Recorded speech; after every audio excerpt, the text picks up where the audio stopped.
자, 23강 수업 시작하겠습니다. 양란 이후의 대외관계. 학습지 28쪽 밑에 부분과 그 다음에 교과서는 119쪽, 120쪽, 121쪽. 여러분들 지금 수업을 계속 이런 식으로 하고 있는데 이 교과서랑 학습지를 소홀히 하면 안 됩니다. 그래서 웬만하면 이 강의를 들을 때 교과서와 학습지를 같이 함께 보면서 들을 수 있도록 했으면 좋겠습니다. 자, 이 화면은 이제 119쪽의 우리 교과서의 내용입니다. 양란 이후의 대외관계. 양란. 자, 지금 우리가 지금 여러 번 얘기하고 있는 용어죠. 양란. 두 번의 난리를 합쳐서 부르는 겁니다. 임진왜란, 1593년의 임진왜란과 그 다음에 1636년의 병자호란. 그래서 두 란을 함께 부르는. 근 한 50년, 50년간 거의 조선은 전쟁통이었다고 봐도 되겠죠. 아주 오랜 시간 동안 이 외란, 일본이 쳐들어왔고, 그 다음 호란, 오랑캐가 쳐들어온 이 두 번의 큰 난리 이후에 중국과 일본과의 관계는 어떻게 변했는가, 거기에 대한 내용이 되겠습니다. 자, 병자호란 이후에 조선은 표면상 청과 사대 관계를 맺고 평화를 유지하였다, 이렇게 됐죠. 자, 그 와중에 오랑캐에 당한 치욕을 씻고 명예에 대한 의리를 지키고자 북벌운동이 일어나기도 했다, 이렇게 돼 있어. 근데 이 제목을 먼저 한번 살펴보겠습니다.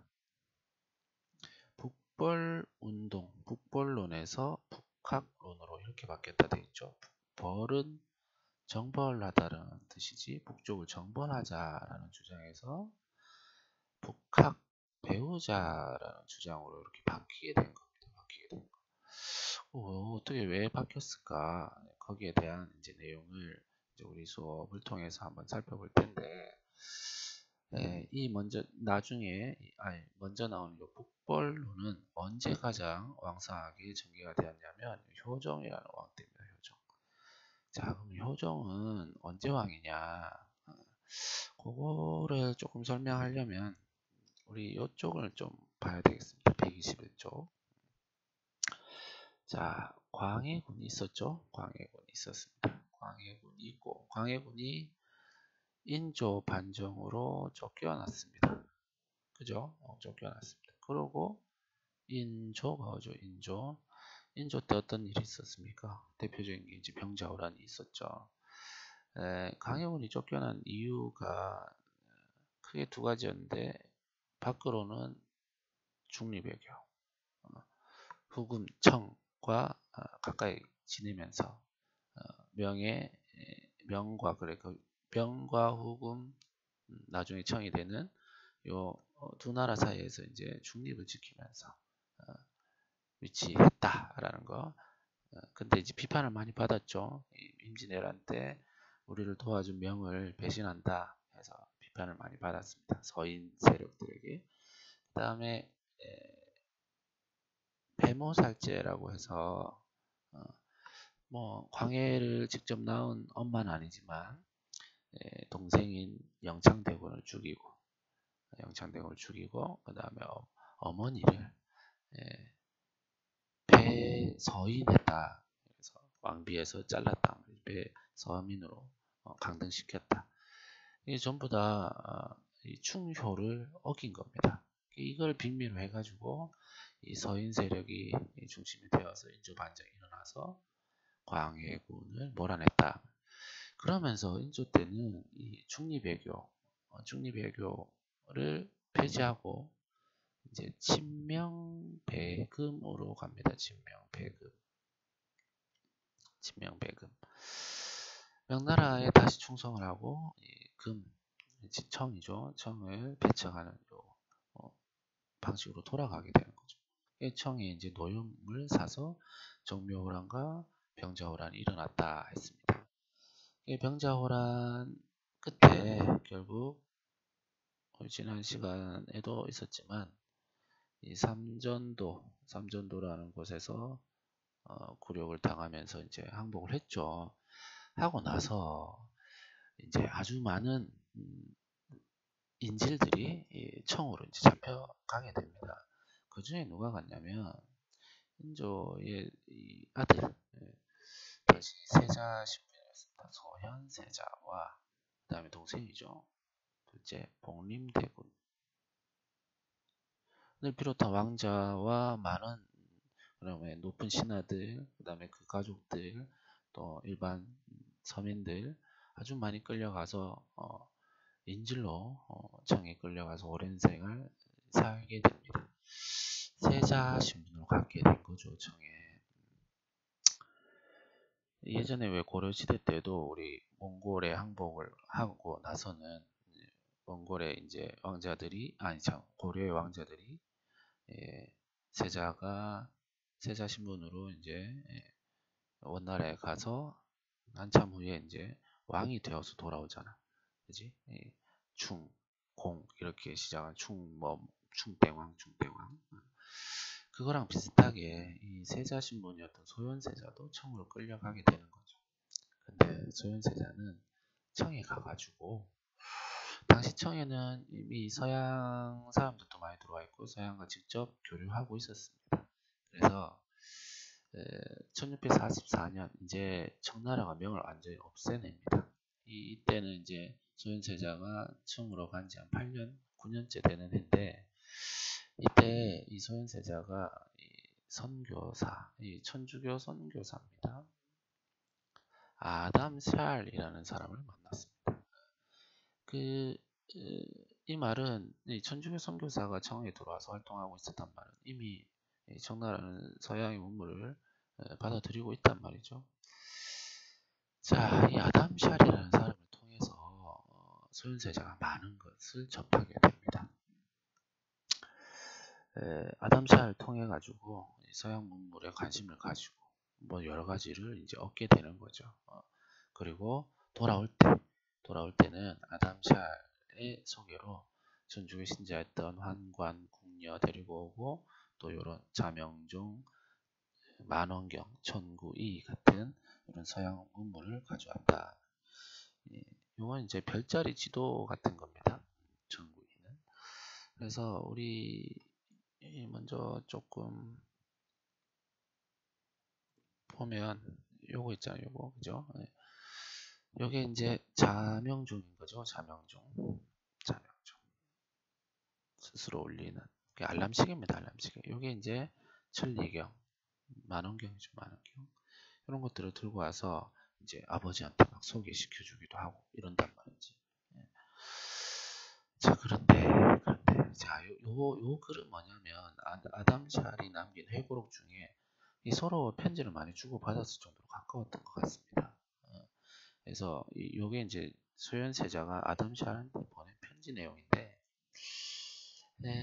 너무 기쁘다 이런 거 줘가지고 감사하다 이런 것들은 우리나라에서는 완전 암흑이라 할 정도로 모르고 있던 것들이다.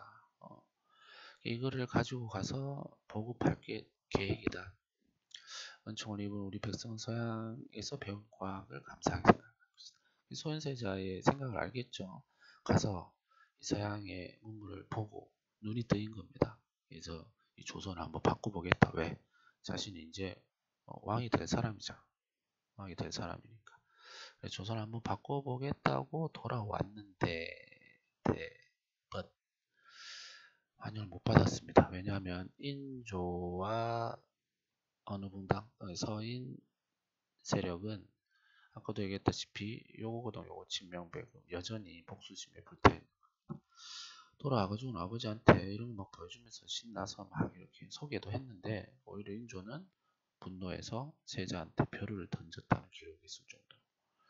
그러니까 이 세자로 책봉해서 어쩔 수 없이 아비로서는 마음이 너무 찢어지지만 청으로 보냈단 말이에요. 근데 청에 가 있는 이 9년 동안 이 세자가 돌아와서 자신을 무릎 꿇리고 머리를 박게 했던 청의 어떤 이 감동을 받아온 거죠. 청에 가서 이런 것들을 배워온 겁니다. 그래서 청처럼 이제 서양의 문물을 받아들이고 뭐 조선을 바꿔보겠다 이런 모습을 보이니까 인조가 화가 난 거죠. 아버지의 원수한테 지금 배워온 거잖아, 그치? 자, 그러다가 이상한 일이 벌어집니다. 귀국한 지 2달 만에 시름시름 앓다가 소현세자가 죽습니다. 그러고는 아버지 인조는 장례식을 아주 간단하게 치워버리고는 여기서 또 이상한 일이 벌어집니다. 원래 소현세자는 아들들이 있었어. 아들들이. 그래서 얘를 세자 신분으로 죽었다. 그러면 이 정조 때처럼 왕세손 손자로 장자로 이렇게 이어져 내려가는 게 원칙인데 이거 안 하고 동생을 왕위에 올리는 거죠. 후계자로 정했다. 그래서 이 복림대군이 효종이 되었는데 이 둘째는 형하고 생각이 다르네요. 반청의식이 강했단 말이에요. 청나라 복수심이 활활 타던 왕이었단 말이에요. 그래서 효종이 즉위한 이후에 북벌론이 적극적으로 제기되고 추진이 되었다. 북벌론을 얘기하려고 이렇게 소현세자의 얘기를 한 것입니다. 자, 그래서 이제 다시 돌아와서 북벌운동. 청해에 당한 지역을 싣기 위해서 어느 왕 때, 효종 때 이렇게 추진되었던 주장이고 운동이다. 그래서 청을 정벌하고 그 배금이겠지, 그죠? 배금. 요거 명과의 의리를 지킨다. 친명. 명 망하고 없는데 그지? 자, 그래서 효종 때 송시열 서인의 우두머리입니다. 서인을 중심으로 전개가 되었는데 이게 사실은 우리 책에도 나와 있지만 이 친명배금 하다가 병자호란을 불러온 거잖아. 이 서인 세력들이 그지?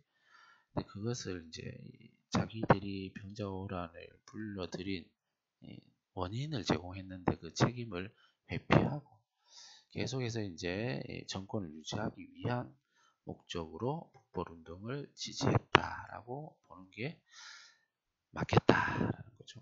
이길 수는 없지만, 하지만 이런 운동을 통해서 뭐 군대도 양성하고 무기도 개발하고 하는 그런 모습들은 있기는 있었습니다. 자, 이건 아까 소개를 했고요. 자, 그런데 여기 이제 분위기가 바뀝니다. 북학론으로 바뀌게 됩니다. 배우자. 왜냐면 이 북벌운동이 추진되다가 결국 폐지가 되거든. 왜 폐지가 또 되냐면 효종이 즉위한 지 10년 만에 죽습니다. 북벌운동의 가장 중심되는 위치에 있던 왕이 죽어 없어져 버렸어. 동력이 사라진 거죠. 그러니까 갑자기 흐지부지 없어져 버립니다. 없어지고 북벌운동은 그렇게 사라지고 나서 이제 뭐 청에 대해서는 우리가 이제 4대를 계속 하기로 했잖아요. 병자호란 이후에. 그래서 이제 청에 연행사라고 해서 사신단입니다. 가서 실제로 이 사신단이 가서 보니까 청나라 이제 뭐 우리가 정벌할 대상이 아닌 거야. 그래서 이제 일부 이제 실학자들을 중심으로 해서 우리가 이제 강해지려면 부국강병 나라가 강해지고 부유해지려면 저 청나라를 정벌할 게 아니라 수용해서 우리도 발전시켜야 된다, 배워야 된다라는 거. 그래서 북쪽을 배우자, 청을 배우자 하는 이제 분위기가 만들어지게 되었다라는 얘기입니다. 자, 요게 이제 이 연행사와 통신사의 이동을 한꺼번에 보여주는 지도인데요. 위로는 청에 이제 배우러 가는 거죠. 배우러 가는 거. 요거는 이제 일본으로 통신사에서 가르쳐 주러 가는 겁니다. 우리 선지문물. 이게 문화가 흘러가는 것도 물이 흘러가는 거랑 마찬가지입니다. 높은 데서 낮은 곳으로. 문화 수준이 높은 곳에서 낮은 조선으로, 조선에서는 또 낮은 일본으로 이렇게 건너가는 거죠. 그게 이제 연행사와 동행사를 통해서 이런 흐름이 이어져 갔다. 자, 그런데 청하고 이제 국경 문제가 나중에 발생하게 됩니다.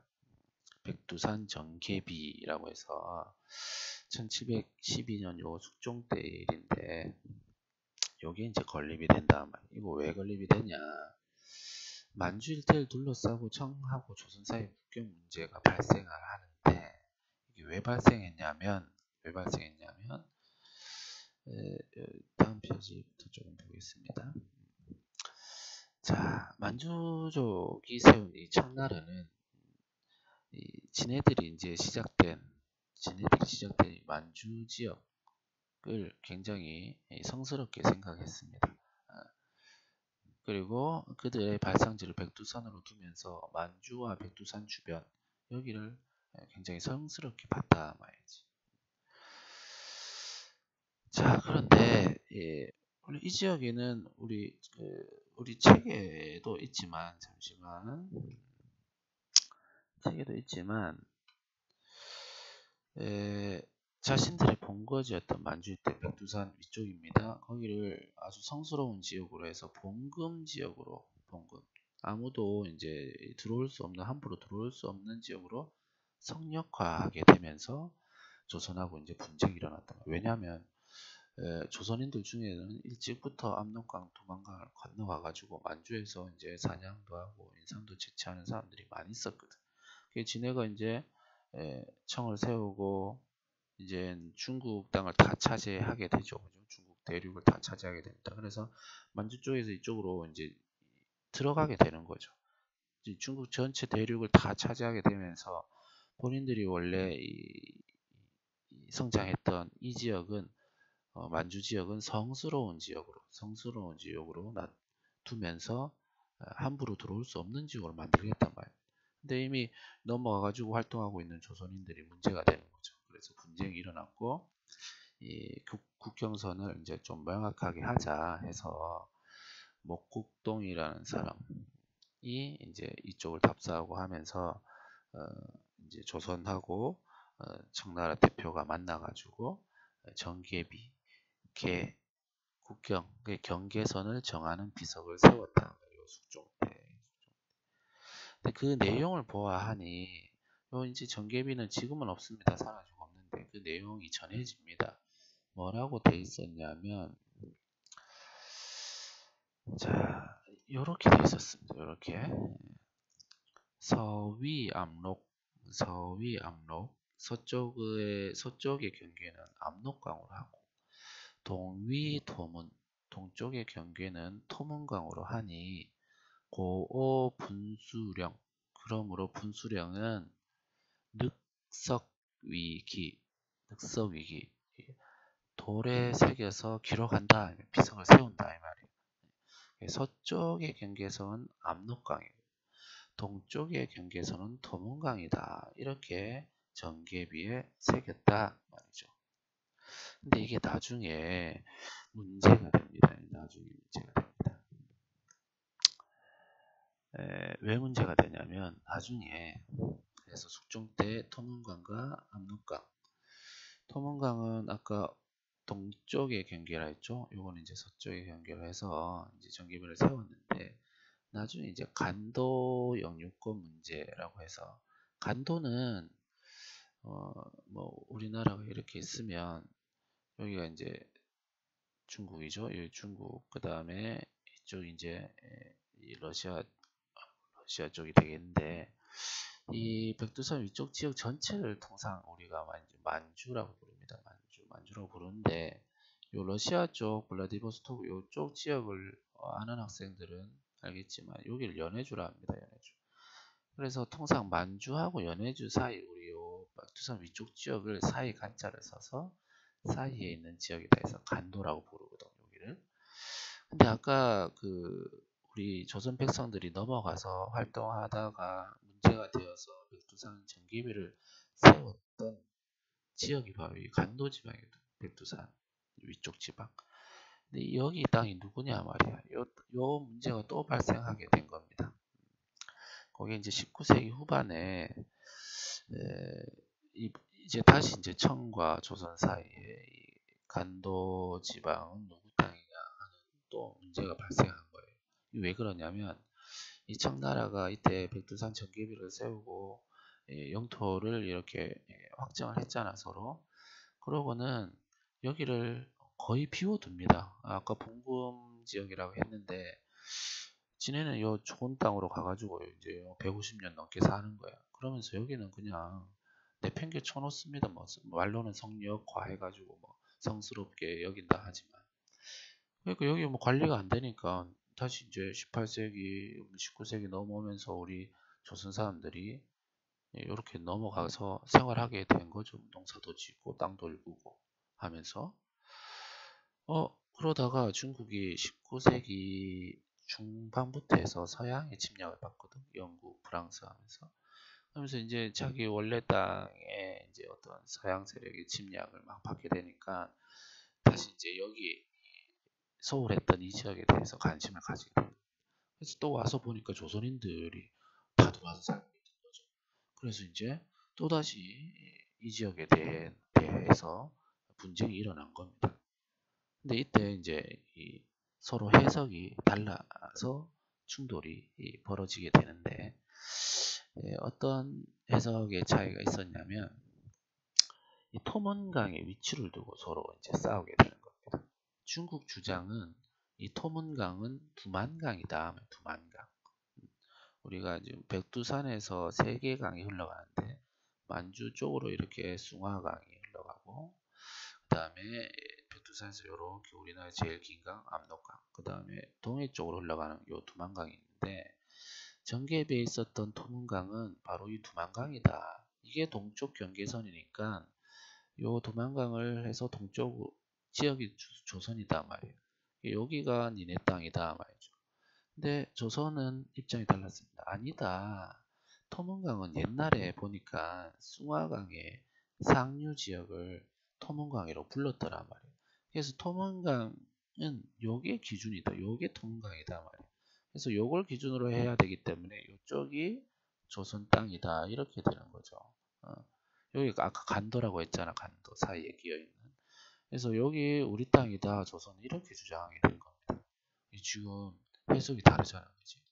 그래서 이 문제가 이때 해결되지 못합니다. 못하고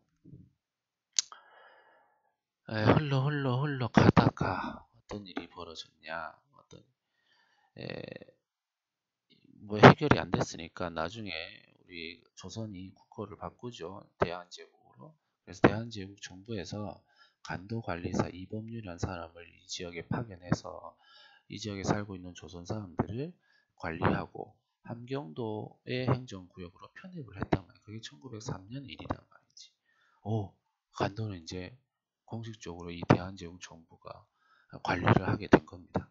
그런데 1905년에 어떤 일이 있었습니까? 일산의경이 있었죠. 일산의경. 중학교 때 배웠을 겁니다. 이때 대한제국의 외교권이 뺏겼단 말이에요. 다른 나라와 이제 이 외교할 수 있는 권리가 사라진 거죠. 그러니까 이 외교권을 일본이 대신 행사하는 겁니다. 그래서 일본이 우리 대한제국 정부의 동의를 물어본 것도 아니고 뭐 얻지도 않고 청나라하고 일본이 대신 대한제국의 외교권을 행사한 거예요. 그래서 이 간도 지역을 청나라 영토로 인정해줘 버립니다. 1903년에 우리가 함경도로 편입을 했는데 지네 마음대로 이렇게. 그러고는 지네는 뭘 얻어냈냐면 이제는 이때 제국주의 국가로 막 밖으로 나올 때거든. 그래서 대륙 진출을 위해서 저 넓은 만주 지역의 철도 부설권을 청나라로부터 얻는 조건으로 간도 지역을 청나라 땅으로 인정해 줘 버립니다. 그게 뭐냐면 간도협약이다. 간도협약.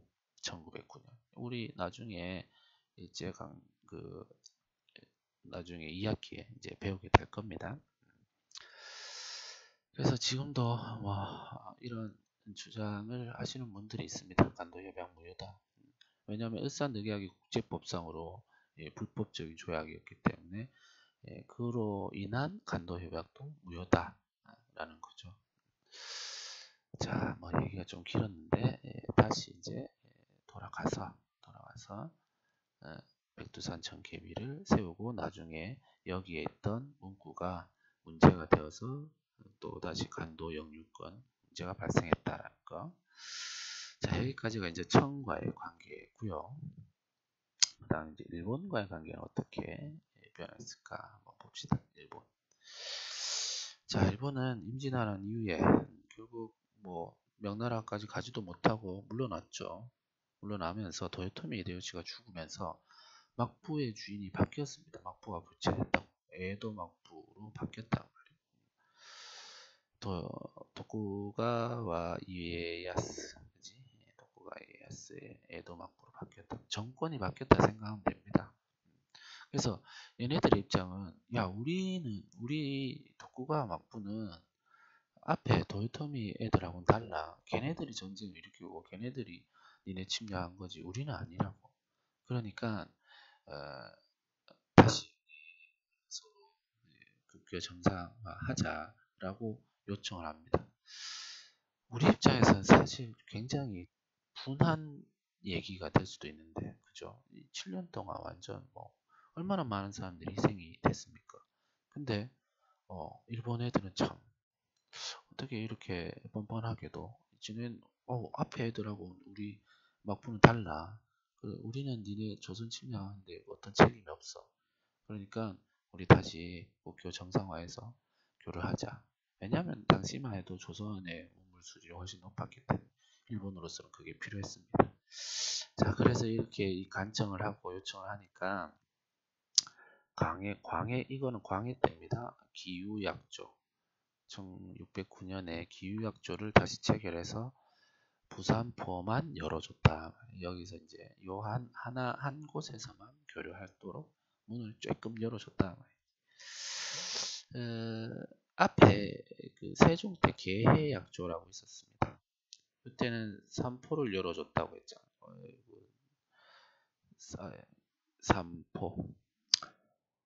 삼포가 뭐였죠? 부산포.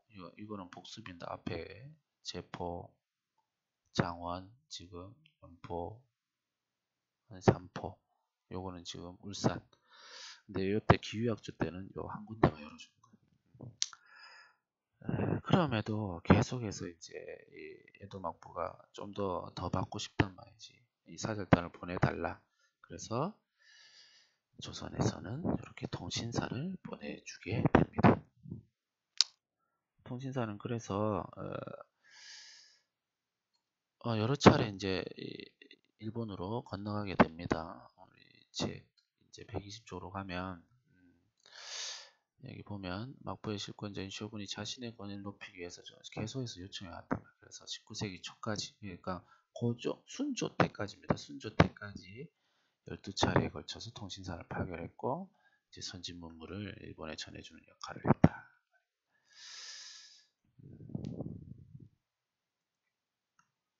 통신사의 길 해서 요즘 뭐 관광 여행 코스로도 이렇게 개발되어 있는 걸로 알고 있는데 이 통신사들이 가면 엄청난 이제 환대를 받았대. 많은 사람들이 와서 구경하고 있죠.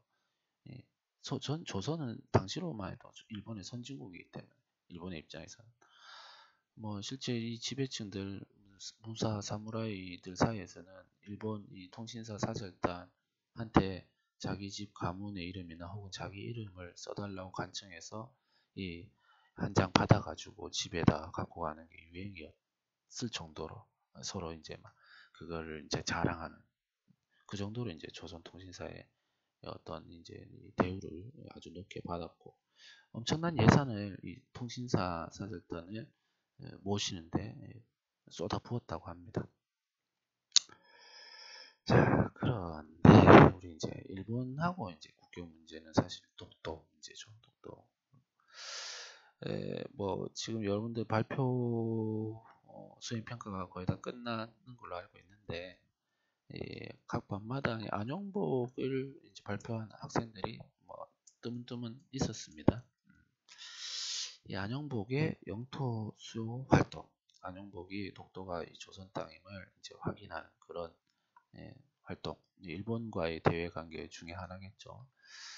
자, 우리 조선에서는 예로부터 이제 뭐 이미 뭐 우리 기록상 아주 옛날부터 이제 울릉도 독도는 우리 땅이라고 인식을 하고 있었지, 그지?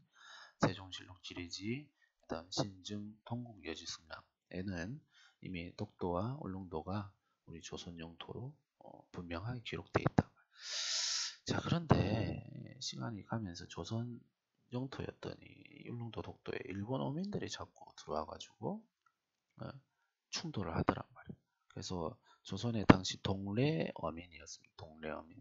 동래는 지금 부산인데 동래 어민이었던 안용복이 울릉도에 침입한 일본 어민들을 쫓아내고 또 나중에는 또 일본까지 직접 건너가가지고 에도 막부로부터 울릉도와 독도가 우리 영토임을 확인받고 에도 막부는 일본 어민들이 함부로 넘어가지 마라 도해 금지령 건널 횡단보도할 때 바다를 건너가지 마라 금지령을 내렸던 이런 업적을 안용복이 이뤄냈다. 아주 엄하게 일본 쪽에서는 다스렸답니다. 함부로 넘어가면 이제 사형에 처할 정도로. 이 안용복은 총 2차례나 갔다 왔습니다. 조선 관리의 복장을 해가지고 가서 엄하게 꾸짖고 자신은 넘어가지 않겠다는 이제 확약을 받고 돌아온 이런 성과를 거두고 돌아왔는데요. 정작 조선으로 돌아와서는 감히 관리의 복장으로 그러니까 뭐 사기지 사기. 이 조선 정부의 입장에서는 관직에 있는 관리도 아닌 놈이 관복을 입고 가가지고 관리 행세를 했단 말이에요. 그래서 뭐 곤장을 치고 유배를 보냈다는 그런 좀 씁쓸한 얘기도 있습니다. 오른쪽은 여기 조선지 8도에서 조선의 8도 조선 행정구역을 이번에 일본에서 쓴 내용입니다. 일본의 어느 가문에서 그러니까 안용복과 서로 이제 이 대화를 나누고 협상을 했던 그 집의 가문에서 여기 이제 발견이 됐다고 하는데요. 경기도, 강원도, 전라도, 충청도, 평안도, 함경도, 황해도, 경상도 해가지고 조선 팔도를 하고 지내 이제 글씨로 이렇게 옆에다 써놨지, 그치? 그런데 여기 이제 특이할 만한 게 있습니다. 강원도에는 뭐도 있다. 죽도와 송도도 있다.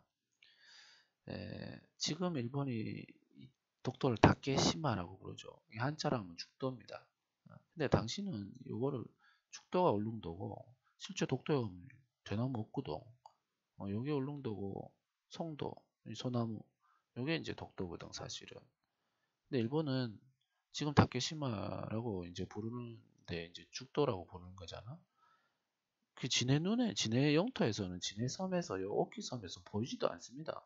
이 섬에 뭐가 있는지도 사실은 모르는 거죠. 이 이름도 헷갈리게 지금 쓰고 있는 건데 지금 지네는 이제 지네 마음대로 다케시마라고 부르고 있는 겁니다. 사실 근데 이 독도의 이름이 여러 번 바뀌긴 했어.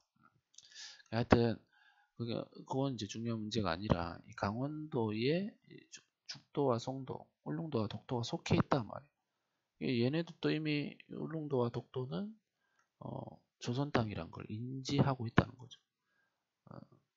지금은 울릉도 독도가 이제 경상북도에 속해 있지만 당시는 강원도에 속해 있었던 겁니다. 자, 여기까지 이제 내용을 마치고요. 관련한 문제를 하나 보도록 하겠습니다. 29쪽에 26번 문제. 가에 대한 설명으로 옳은 것은 조선과 에도 막부를 잇는 사절단 뭐겠노? 통신사제 통신사. 통신사에 대한 설명으로 옳은 것 쉽습니다. 1번 매년 정기적으로 파견되었다. 매년 아닙니다. 매년 아니고 뭐 요청할 때 막부에서 쇼군이 바뀌거나 하면서 이제 요청할 때 이렇게 하고 단연 여정을 연행록으로 남겼다. 아까 청나라에 갔던 게 연행사죠. 청나라에 갔던 게 그래서 요거는 청에 간 연행사에 대한 내용이고 3번 마찬가지 4번 마찬가지. 그래서 답은 5번이 되겠습니다. 자, 23강 양란 이후의 대외관계에 대한 강의는 여기서 마치도록 하겠습니다. 수고하셨습니다.